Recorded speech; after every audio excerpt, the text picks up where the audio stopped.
Soweit Sie mir in der deutschen Sprache zuhören, werden Sie vielleicht bald bemerken, an meiner Aussprache des Deutschen, dass ich von weiter her komme, nämlich aus Österreich.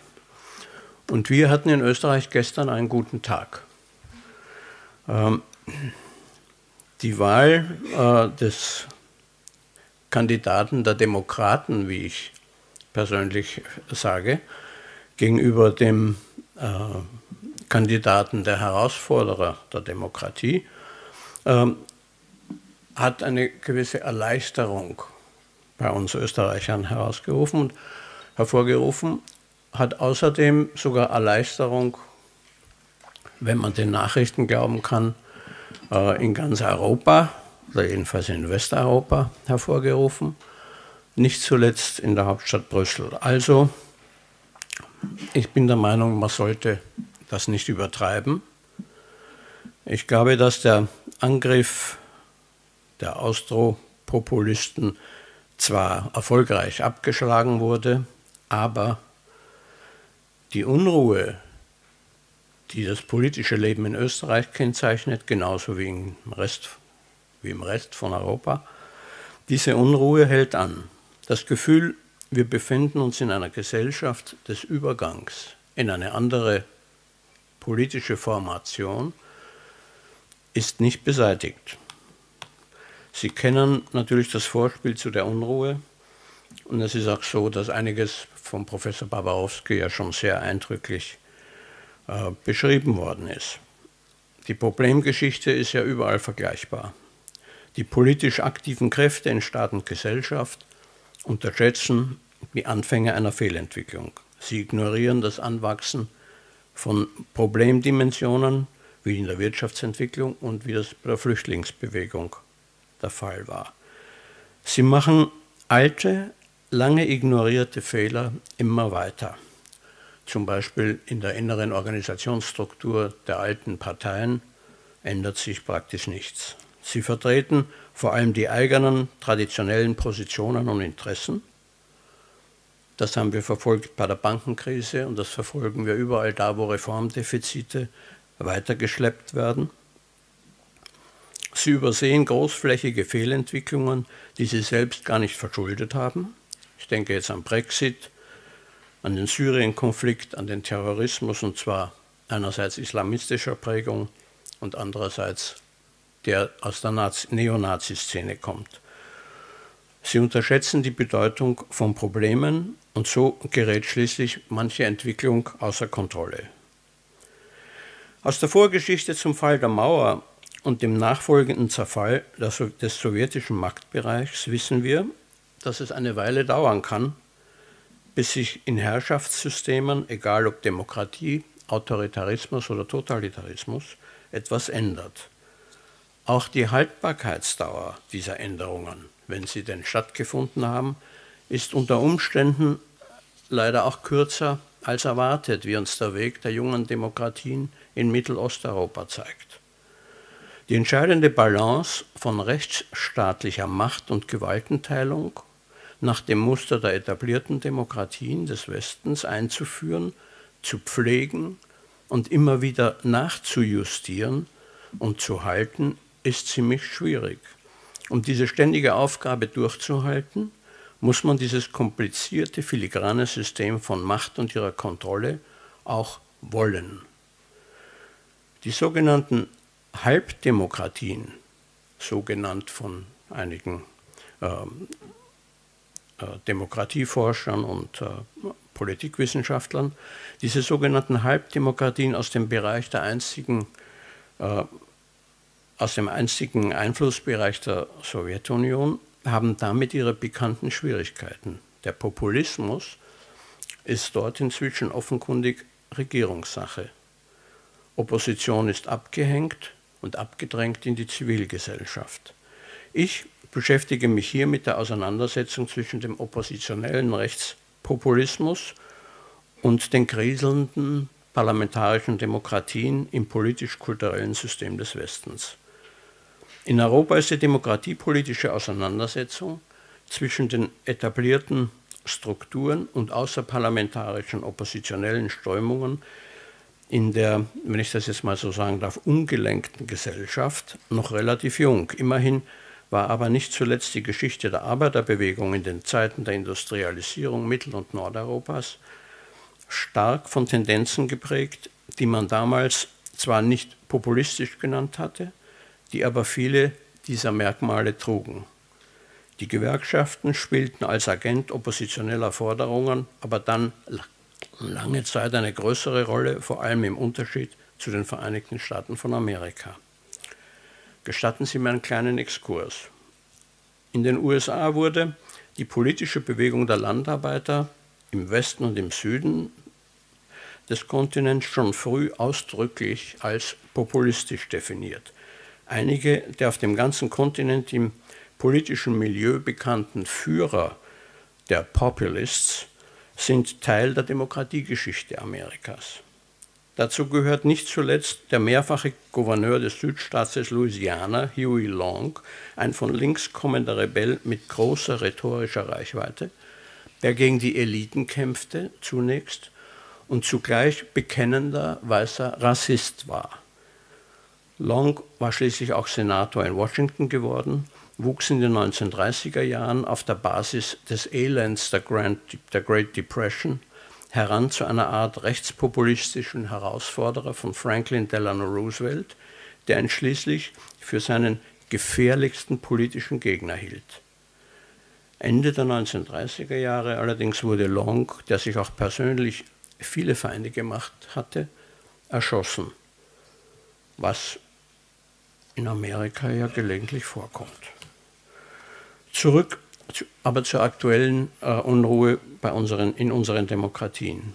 Die Auseinandersetzung der Populisten mit den sozialen und politischen Eliten beruhen zunächst auf konkreten sozialpolitischen Problemlagen, aus denen gesellschaftliche Unzufriedenheiten und Konflikte entstanden. Das hat uns Professor Barbarowski ja schon sehr schön beschrieben heute. Im Optimalfall, der leider nicht die Regel ist, treten in diesen Situationen oft handlungsfähige, charismatische Führungsfiguren auf Seiten der Unzufriedenen auf, die selbst durchaus demokratischen Ursprungs sind, demokratisch denken und demokratische Ziele haben. So ein Optimalfall war vor 8 Jahren, als in Amerika der Kandidat Barack Obama als Vertreter der sogenannten Good Populists oder auch als Populist der Aufklärung, wie ihn ein Populismusforscher in den USA genannt hat, gewählt wurde. Dass er hinter den in ihn gesetzten Erwartungen zurückblieb, lag weit weniger an ihm als an der Blockadepolitik seiner vom radikalen Rechtspopulismus dann bereits unterwanderten konservativen Kongressmehrheit. Gegen deren Abnützungsoffensive gegen seine Politik war der farbige Intellektuelle im Weißen Haus nicht hinreichend gerüstet. Über seinen Nachfolger möchte ich hier nicht sprechen, obwohl es sich lohnen würde, an ihm auch etwas über den Populismus zu erzählen, aber das hat ebenfalls heute Morgen schon erledigt worden. Die Entwicklung des neuen deutschen Populismus werden wir noch beobachten müssen. Wenn es denn stimmen sollte, dass wir in einer Art von Übergangsgesellschaft von der liberalen Demokratie zu einer anderen, möglicherweise postdemokratischen Organismus leben, auf dem Weg in Richtung der gelenkten Gesellschaftsformen, wie es in unserem Tagungsprogramm so schön umschrieben wird, dann ist es umso wichtiger, die kleinen Schritte auf diesem Weg zu beobachten. Ohne diese Wachsamkeit wird so ein Übergang kaum zu verhindern sein. Dazu gehört auch die schonungslose Analyse der Sprache und der Aktionsmuster der Alternative für Deutschland und deren Vorfeldeinheiten von Pegida und Co. Ich bin da gegen zu viele Skrupel im Umgang mit der Sprache und mit dem Auftreten und dem Stil dieser Bewegungen und dieser neuen Partei. Zum Beispiel, wir sind das Volk, der Slogan der ostdeutschen Opposition in der Spätphase des bröckelnden SED-Staates. Wir sind das Volk. Das lässt sich heute im Chor leicht rufen, in Dresden und Leipzig, vor allem, da keine Stasi in den Seitenstraßen auf jenen Befehl zum Eingreifen wartet, den eine verunsicherte Staatslenkung seinerzeit nicht mehr zu geben wagte. Die radikaldemokratische 1989er Parole „Wir sind das Volk" war eine andere Botschaft. Nur dem Wortlaut nach gleicht es dem schnöden „Wir sind das Volk", das die rechtspopulistischen Anti-Merkel-Demonstranten heute bei ihren Wutkundgebungen vor sich hin skandieren. 1989 brauchte es für den Ausspruch, als Vertreter des Volks gegen die Staatsmacht aufzutreten, noch beträchtlichen politischen Mut und die Hoffnung, die sich in der DDR-Opposition auf Michail Gorbatschow und dessen Reformprofil richtete. Da waren auch die sprachlich vergleichsweise schlichten Gorbi-Gorbi-Sprechchöre in Ostberlin eine hochpolitische demokratische Meinungsäußerung mit deutlicher Botschaft an die eigene undemokratische Regierung. Heute gibt es den Mut für die übelsten Beschimpfungen der demokratischen Regierenden, zum Beispiel Volksverräter, zum Nulltarif. Selbst die Sprechchöre Ho Ho Ho Chi Minh aus dem berühmten Jahr 1967-68 in Berlin war risikoreicher, als es heute ist, Volksverräter zu rufen. Auch die Putin-Putin-Rufe kosten nichts. Jedenfalls braucht es keine zivile Courage. Wer weiß, ob es nicht Geld gibt dafür, wie für die Trollarbeit im Internet. Die Wir sind das Volk-Parole ist heute auch weniger eine politische Botschaft an die eigene Regierung, als vielmehr, wie der Politikwissenschaftler Jan Werner Müller nüchtern festhält, eine Mitteilung an die demokratischen Mitbürger im vereinten Land. Wir sind das Volk, ihr nicht. Das ist der wahre Subtext dieser Parole. Als wollten sie eigentlich rufen, haut ab. Das kann noch kommen. Dieser Populismus hat offenkundig nichts mehr zu tun mit dem demokratischen Populismus der frühindustriellen Sozialgeschichte aus dem vergangenen Jahrhundert. Als populistische kleine Leutesprecher, die Gleichgesinnten in dem Kampf um mehr Rechte für die arbeitende Bevölkerung, für die kleinen Handwerker und die Tagelöhner in der Landwirtschaft führten. Der sich europäisch zunehmend vernetzende Nationalpopulismus von heute hat andere Zielvorstellungen. Er will die soziale und politische Unzufriedenheit fördern, wie sie nicht zuletzt im Gefolge der Globalisierung und deren negative Auswirkungen auf Lebensstandard und Zukunftserwartungen entstehen. Fördern und für die eigenen Erwartungen und Zielsetzungen nutzen. Das Ziel ist die Verunsicherung der demokratischen Ordnung und die Veränderung der demokratischen Nachkriegsordnung. Die stimmungspolitische Grundlage für diese Wühlarbeit ist vorhanden. Die Angst, teils eingebildet, teils eingeredet, vor den Folgen der Globalisierung. Sie ist als Grundgefühl den meisten westlichen Gesellschaften gemeinsam. Neu ist das nicht, aber genauer wissen wir es aufgrund einer neuen Studie der Bertelsmann-Gesellschaft. Danach glauben immerhin 45% der Befragten in Europa, dass Globalisierung für sie eine reale Gefahr bedeutet. Vor allem ältere, weniger gebildete und einkommensschwache Menschen empfinden diese Dimension der ökonomischen Verflechtung als Bedrohung. Darum hat ein so großer Anteil der Bürger eine betont skeptische Haltung gegenüber der europäischen Integration. Doch diese Skepsis und das damit verbundene Misstrauen gilt auch den heimischen, den eigenen Demokratien und insgesamt der Politik der eigenen nationalen Regierungen. Das ist fruchtbarer Boden für die Meinungsmacher des europäischen Rechtspopulismus, von Frankreich bis Polen, von Finnland bis Ungarn, in Österreich, Deutschland und Benelux. Es haben nur noch die Syrienkrise, die neuen Zuspitzungen in Afghanistan und die Not in Schwarzafrika gefehlt, sowie die Ausweitung der terroristischen Kampfzone, um das Feld der Populisten zu bestellen. Und die neue Entwicklung der Übermittlungstechnologien zur Verbreitung in Jetztzeit von Nachrichten, Gerüchten und Verschwörungslügen mit verheerender kultureller Wirkung. So wurde uns das berühmtes Zitat inzwischen postfaktische Zeitalter geschaffen, das eigentlich kontrafaktisch heißen müsste. In dieser grausamen neuen Welt gibt es zwar noch Tatsachen, aber was daran ist wirklich wahr? Sie werden zugunsten der propagandistischen Bedürfnisse der Trumps, Le Pens, Wilders, Petris, Straches und deren internationaler Partner häufig verbogen, entstellt, geleugnet, wo es sein muss, auch einfach erfunden. Wahrheiten gibt es nur noch in der, Zitat, Lügenpresse. Immerhin. Manche sprechen schon von der Rehabilitierung der klassischen Boulevardpresse, denen man früher nicht getraut hat. Denn so dreist wie die Trolle und Fälscher in den Social Media sind nicht einmal die Gratiszeitungen. Das ist der Kern der Gefährdung unserer liberalen repräsentativen Demokratie. Je erfolgreicher die populistische Vereinfachung der Probleme ist, also zu den Stichworten Globalisierung, Flüchtlingsflut, Lügen der Volksparteien, korrupte Medien, je dreister die Verhetzung der Wahlbevölkerung durch demagogischen Populismus ausfällt, Stichworte, unsere Eliten sind ineffizient, unfähig, korrupt, umso nachhaltiger wird der demokratische Diskurs über die realen gesellschaftlichen Probleme behindert und die Herstellung von öffentlichem Konsens zur Lösung dieser Probleme erschwert.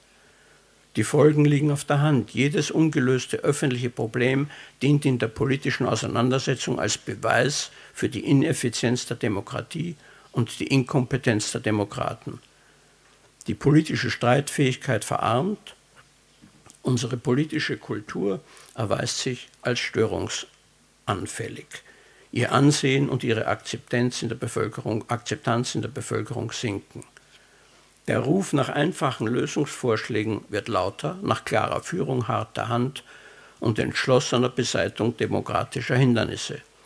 Es wächst das Bedürfnis nach dem Durchgreifen des starken Mannes, womöglich auch der starken Frau, wie es der unselige österreichische Rechtskandidat Hofer im Wahlkampf angekündigt hatte, vergebens zum Glück, mit dem unvergessenen, großsprecherischen Satz über die verfassungsrechtlichen Möglichkeiten des Staatsoberhauptes. Er klang wie eine Drohung. Ich zitiere, Sie werden sich noch wundern, was alles möglich ist. Das zumindest ist vorbei. Aber die Auseinandersetzung, die Europa seit einem guten Vierteljahrhundert mit wachsender Intensität in Atem hält, geht weiter. Es handelt sich dabei um einen erbitterten Machtkampf zwischen alten und neuen Kräften. Auf der einen Seite stehen die alt gewordenen Kohorten der demokratischen Volksparteien, an die wir uns alle gewöhnt haben, in ihren traditionellen Formationen strapaziert, erschöpft, allem Anschein nach ideenlos und unfähig zur Innovation, zwar international orientiert, aber in nationalen Interessen festgezurrt. Ihre Erschöpfung ist ein deutliches Zeichen für die sich ausbreitende Democracy Fatigue, die allgemeine Demokratiemüdigkeit, die auch das schockierende amerikanische Wahlergebnis möglich gemacht hat. Den müden Demokraten gegenüber haben sich als Herausforderer weitgehend unverbrauchte, an den Krisen der sogenannten Altparteien erstarkte neue Parteien, vor allem rechts der Mitte, in Stellung gebracht. Agitatoren, die vor keinem Tabubruch zurückschrecken, im Gegenteil, je mehr, desto lieber. Der Linkspopulismus ist demgegenüber vergleichsweise harmlos, denken Sie an Italien und an Spanien. Sie agitieren, die Rechtspopulisten agitieren bedenkenlos postdemokratisch, von Demokratie reden sie nur dann in hohen Tönen, wenn sie sich von den Altparteien benachteiligt und von den Medien ungerecht verfolgt fühlen und sich als Opfer des Systems darstellen. International sind diese kraftmeierisch auftrumpfenden Nationalparteien nur an Zusammenarbeit mit gleichgesinnten Populisten und autoritär strukturierten Parteien interessiert. Durch die anhaltende Kritik von Führungsfiguren wie Kaczynski, Orban und Putin an realen und überzeichneten Defiziten der liberalen Demokratien, Defizite, die es ja eben auch tatsächlich gibt, fühlen sich die westeuropäischen Rechtsparteien, Populisten und Extremisten bestätigt.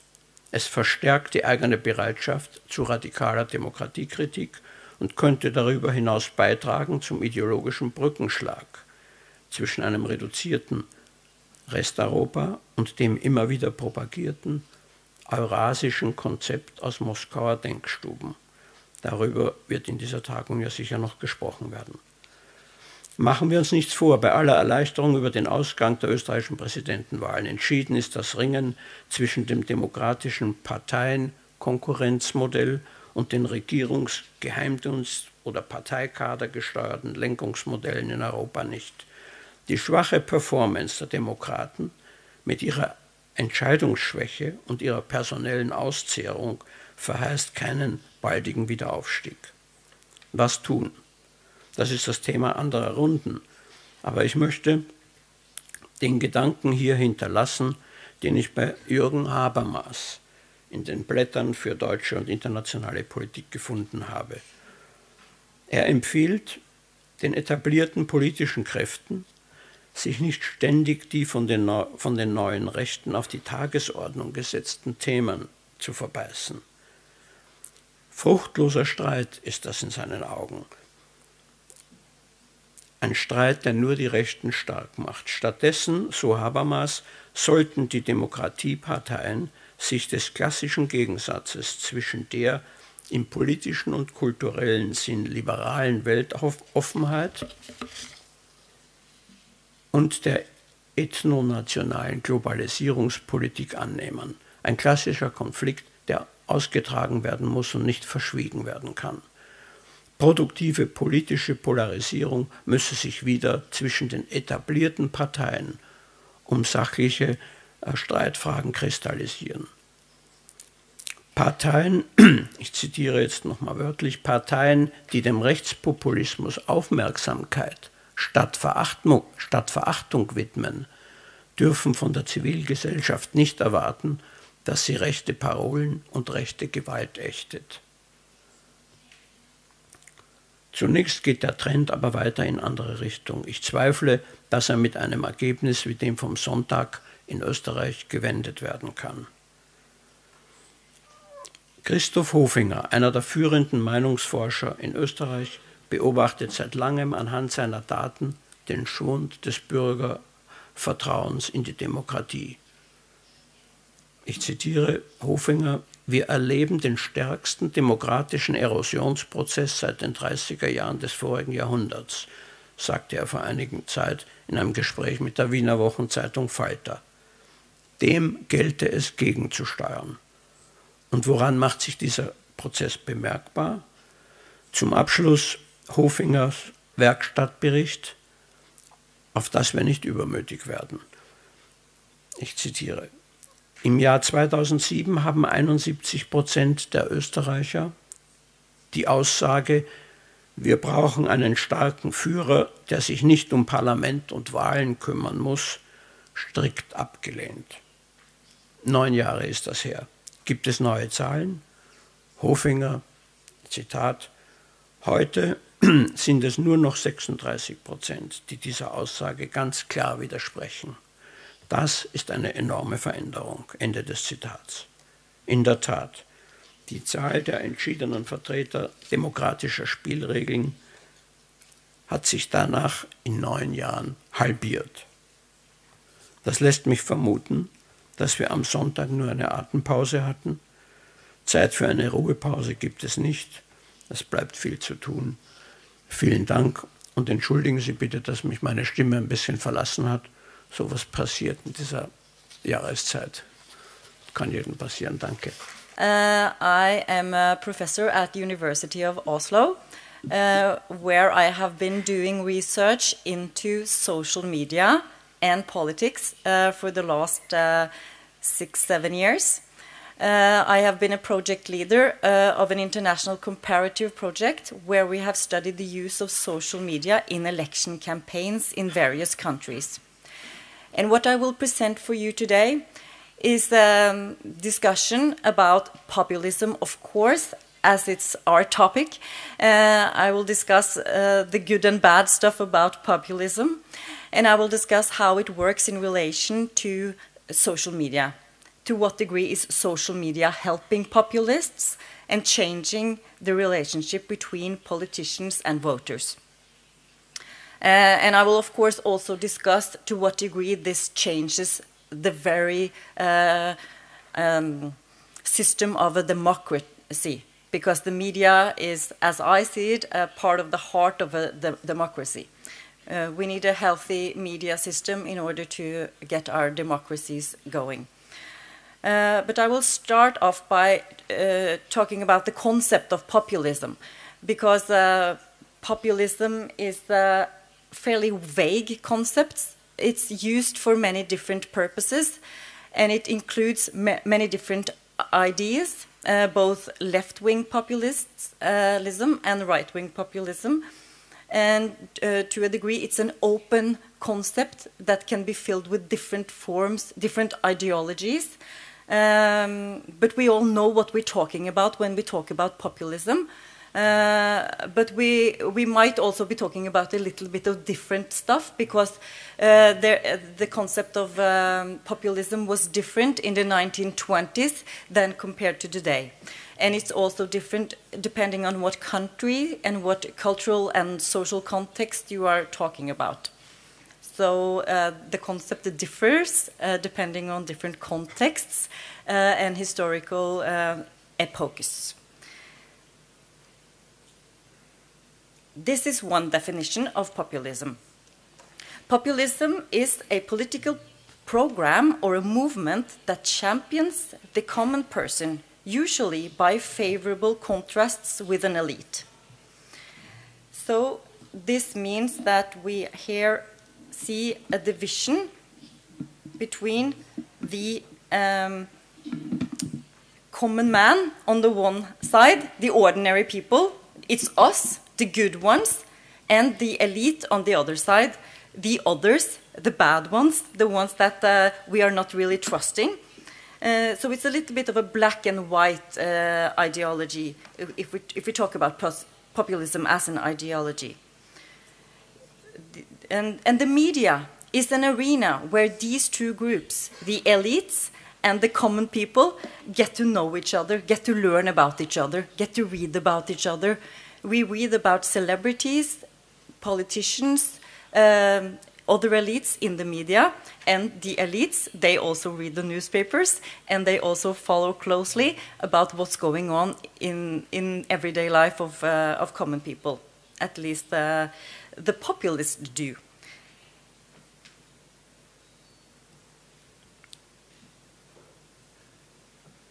Populism is, as I said, a wide concept. But it's depending on the media. In order to communicate populist politics to the voters, you need to have the media as a way of communicating, of course. So when the media changes, when we get new media technologies, the way that populists build their rhetoric also change. So, for example, looking at the beginning of this century, when we got broadcast radio, that changed how politicians related to their voters. Suddenly, it was a medium that could transform the speech of a politician from the politician's room, his office, into the very living room of everyday people. So, in a way, it made politics entering the private sphere. Previous to radio broadcasting, we had to be together in a room like this or outside in a public space in order to get to meet the politician, to hear his voice.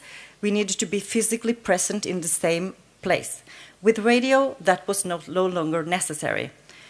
So the voice of the politician suddenly became more important, and it made it more important to formulate speeches made for people's homes that they could experience at home. For example, Franklin D. Roosevelt, he spoke through the radio in his famous fireside chats in the early 20s. So that way he used radio very much efficiently. And with the emergence of television, the visuals became more important. The politicians had to take more care about how they looked, the way they dressed, the way they looked in the cameras, the way they addressed the audience. So suddenly television had also changed the way politicians communicated with the voters. In a way, maybe made it more personalized, maybe more focused on the politicians as a human being, or not only their opinions. So what happens now with the emergence of the internet and social media? Again, we see changes.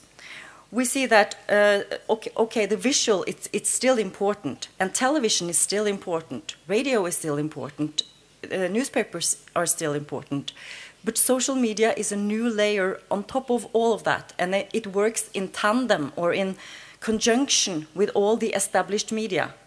So it's something new and something also established in combination, and that's what makes it so powerful.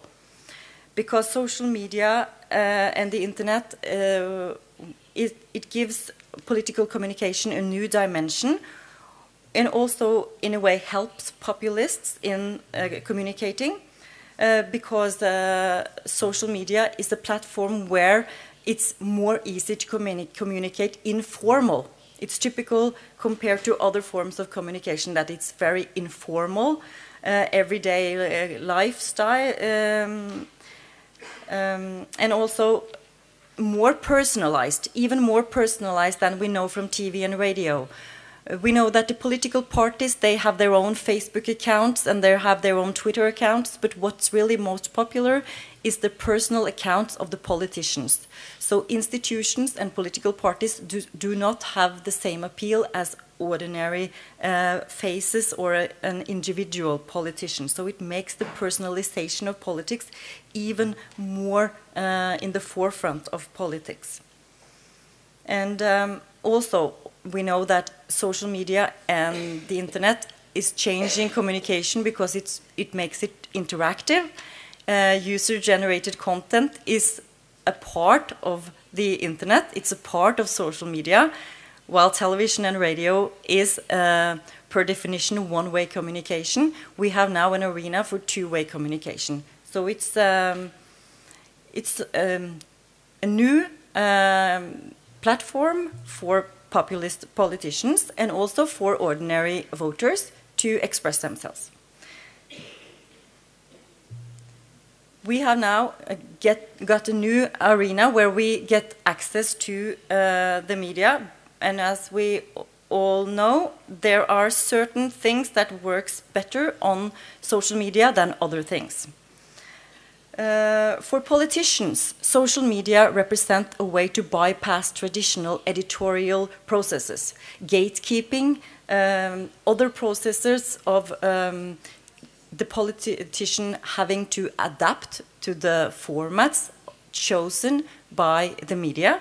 Now they can themselves formulate whatever they want, whenever they want, outside of the regimes of the established media and the journalists. So they want to do the agenda setting themselves. They also use social media to connect more directly to the voters, so that they can establish almost a one-on-one relationship where the voters can feel that they are seen, or actually that the politicians care about what they like, what they share and what they distribute. So for politicians, they have gotten access to their own media channels directly to the media, to the voters. And the voters, they have also gained access to the media, of course. They can express their own opinions, they can discuss with each other or with politicians and speak their minds. For politicians to be successful in social media, there are certain success criteria. This is to be short and to be personalized and to be sometimes funny and shocking. Because we all know that when people are emotionally touched, either because they are angry or shocked or sad or happy or all kinds of emotions, something that makes you feel something quite strongly, that will also make you act. And that's what makes things travel in social media. That's what makes things spreadable, shareable. And we can use social media to spread videos of funny cats or our relatives, or we can use it to spread information about politics. But if political communication and messages containing politics is supposed to work really efficiently in social media, it needs to have a strong emotional appeal.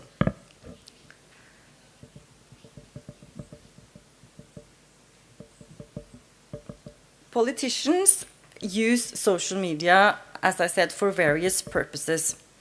And populists, they have always been interested in knowing what ordinary people think and like, and what they are interested in. What makes ordinary people engaged?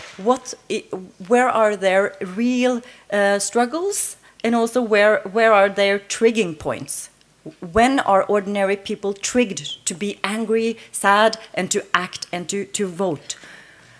In order to know these things, you can of course go out and talk to ordinary people, and they do that, of course, but perhaps more efficient way is to surveil the media, to look close at what's written on social media by ordinary people, to look closely at user-generated content, commentaries, and how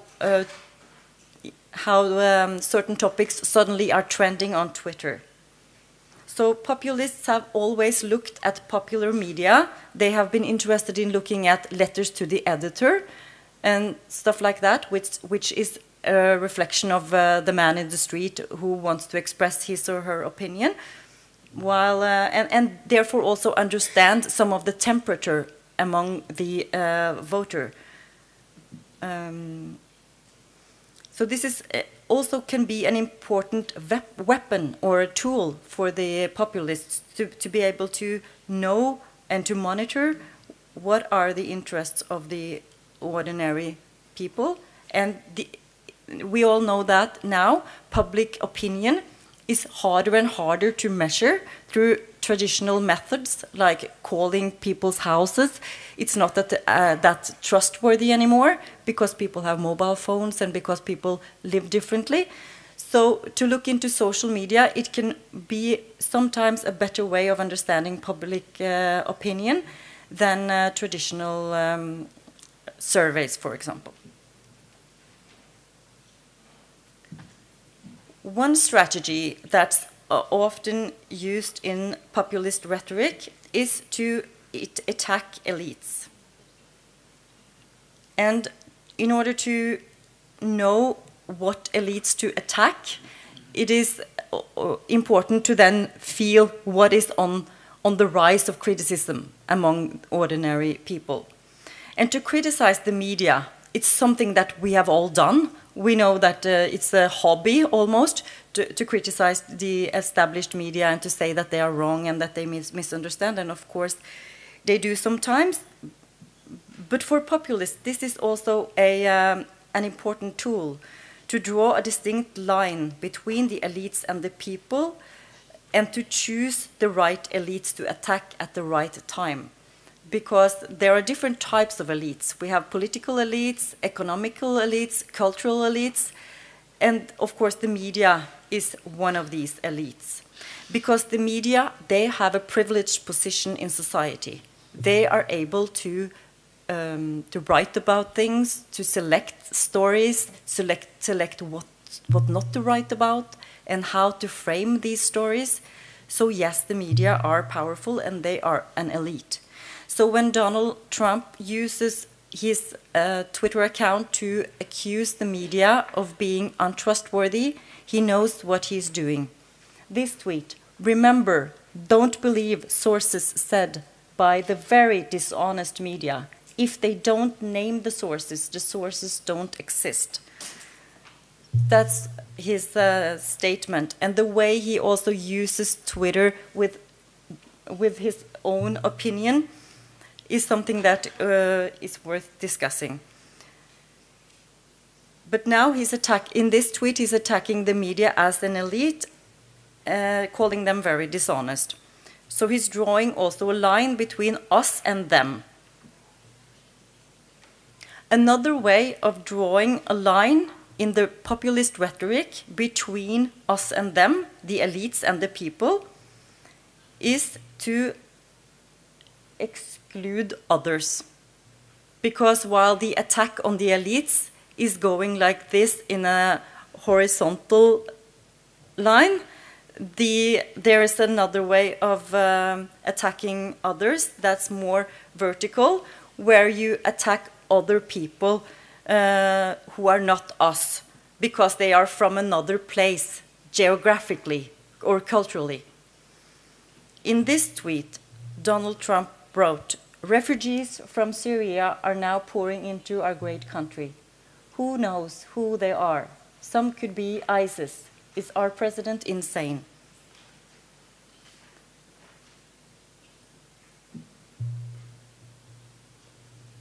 A line with the excluding of others is the caring of our own people and the nationalist focus of this populist rhetoric. Because being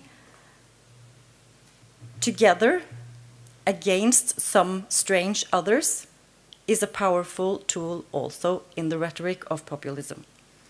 Here we see that Donald Trump, in his tweets, this is a typical word cloud where I put together his tweets from a period of 3 months in the election campaign this year, and this is what came out. It says, "Make America Great Again." That's his slogan, and that's also related to the nationalism here, where we want to make America great, and it's okay to exclude others for that reason. And we also see that name-calling, crooked, which is calling Hillary Clinton, is bigger here than the name Clinton, even though Hillary is even bigger. But it says something about the amount of name-calling in the use of Twitter in this election campaign. And that's an efficient way of using social media in this particular campaign was to break all the rules of politeness and to appeal to some of these feelings, as I talked about earlier. So, in order to make sense of all this, social media changes the way we communicate with each other and with politicians, and it changes also how politicians communicate. And in a way, it makes changes to the very system of democracy. In the one hand, it provides populists with a direct channel to the people. And it's an ideal media tool or an arena for communicating anti-elitism, where it's us against them rhetoric that's often easy spreadable. And also social media is an arena where personalization is highly in the front seat. It's important to personalize messages and to seem like you really mean what you write. To don't seem like you are an institution or a political party just representing the party, but that you are a human with flesh and blood and energy that you want to communicate. And also social media is an arena for polarization, where it's strongly for and against issues, so that you can get two sides of the story easily covered on social media, but you will get traction on one end and the other will respond. On the other end, we see that social media also provides people with tools to engage in politics. So it's not all bad. It's also something that's really positive about how social media changes democracy and the political environment. Because it gives everyday people, ordinary people, more access to politicians. It makes politics maybe more transparent in one way and in some parts of the world. And it also makes it possible to arrange protests and movements to make changes, to engage people and to connect people across the borders, and also in subgroups who has been more isolated previously. And also it gives a platform where people can express themselves. So, social media, both good and bad for democracy. Thank you.